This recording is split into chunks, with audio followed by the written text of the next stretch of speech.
Hey guys, some of my recent videos inspired a conversation between me and a friend of mine, and he was telling me about how he had recently grounded his daughter from using social media, in particular Facebook, until the age of 16. She was a couple years younger than that. And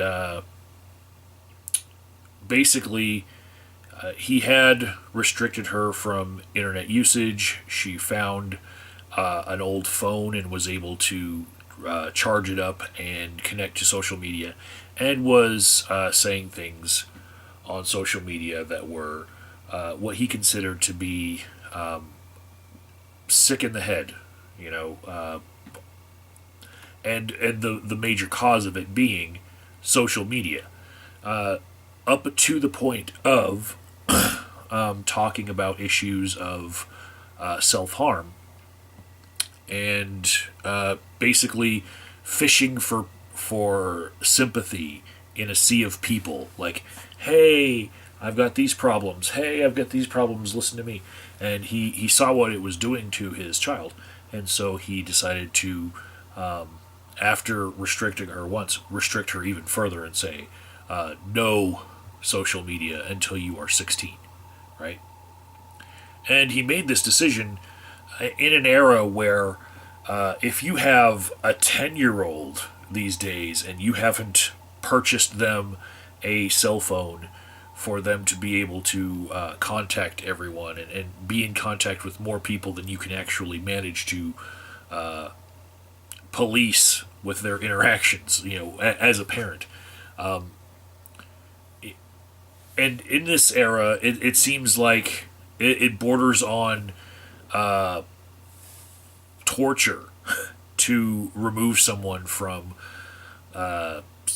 social media, because that's the way that people are trying to connect with each other. It's like killing their social life, right?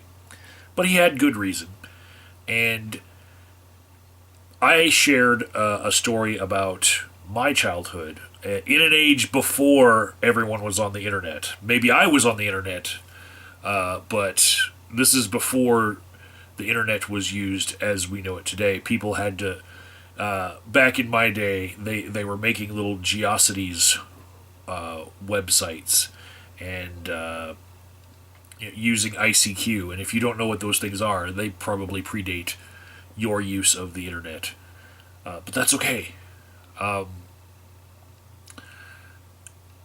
When I was 16 years old, I got a driver's permit, just like everyone else in my high school.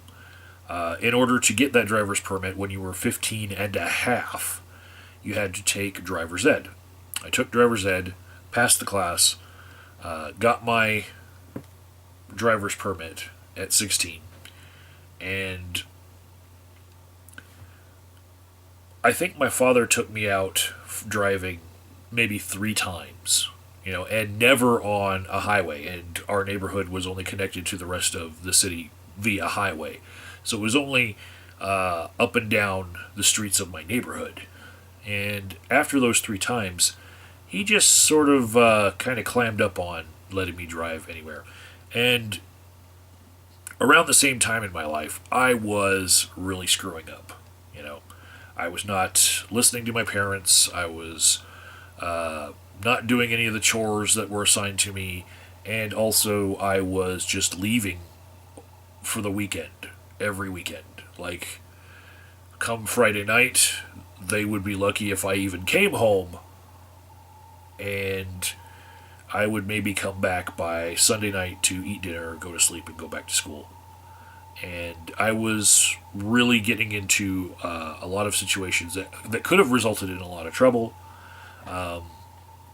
Probably every other weekend, I was jumping in a car with some of my friends and driving all the way down to Agua Prieta, Mexico, where we would go to a very large 3-club establishment that was all contained within like a giant mock-up of a Spanish galleon. It was called El Cid. Anyways, it was a bar in Mexico with with dance clubs inside of it. And I was there every other weekend, you know. And I think my father realized that I was probably headed in the wrong direction. And so he decided, it takes, parental consent for somebody who's underage to get a driver's license, and I'm just not going to give it, you know. And so I made it to age 18 without a driver's license. And when I turned 18, there's a special program for the driver's permit as far as when you're 18 in that state. There was anyway. I don't know if that program is closed, but anyways, I got a permit where I could drive during the day without anyone in the car, but it had to be during daylight hours, right? And then I was 18 and a half when I joined the military, and went off to Army boot camp and didn't need a driver's license, didn't need to drive. And then I went through a very long AIT training after that and still didn't need a license, didn't need to drive, didn't have the permission to have a car in that training. So there were months there that I just was restricted from even having a car. How would I learn to drive in order to take the driver's license test if I was restricted from even owning or having a vehicle on post? So I got to my first duty station. It was Fort Lewis, Washington. And the first couple days I was there, I bummed a ride from the barracks to work. I asked people if I could get a ride rather than, walk all the way across post to where my duty station was.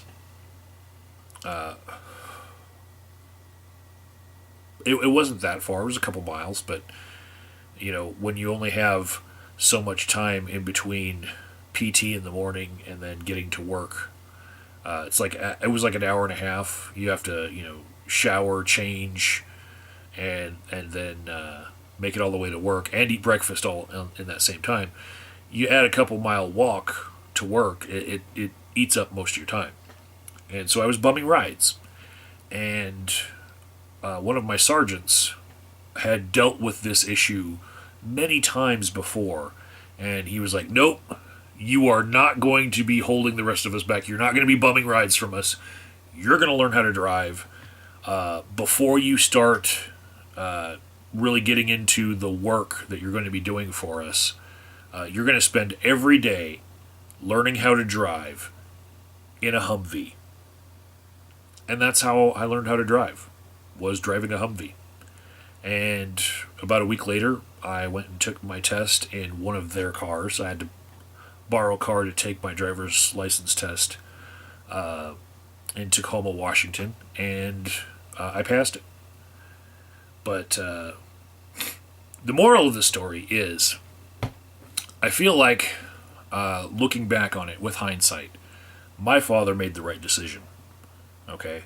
And it's very similar to people who would restrict their children from social media on the internet these days, to restrict someone's social life by not letting them drive a car, not putting them on insurance, not buying them a car, all of those things. I feel like there's a parallel here where, as a parent, sometimes decisions have to be made to say, whoa, put the brakes on. You are headed in a bad direction, and so we're just going to take this little thing that most other people might get, and we're not going to have you use it. We're not going to give you that privilege because you're showing that if I give it to you, you're going to just go in the wrong direction, and I, as a parent, I need to just step in and say no. We need to slow things down and make you focus on what's really important. And I feel like I would have been a completely different person had I been given a car and insurance and the ability to drive at age 16. I really do. I feel like I would have probably not gotten a college education. I would have been stuck in that same podunk town. I don't know if I would have a job. I'd probably be living with my parents. I'd be a nobody, you know. And it looked like I was getting gimped in my ability to connect with my friends at the time. But really, I feel like it's been a push in the right direction. So, any of you that are thinking about restricting your kids to the point where you see other kids maybe getting privileges at that same age and you just don't feel right with it, if you don't feel right with it, restrict it. Do it. You know, be a parent because I trust your judgment. You know, I give you my blessing to be a parent. Okay?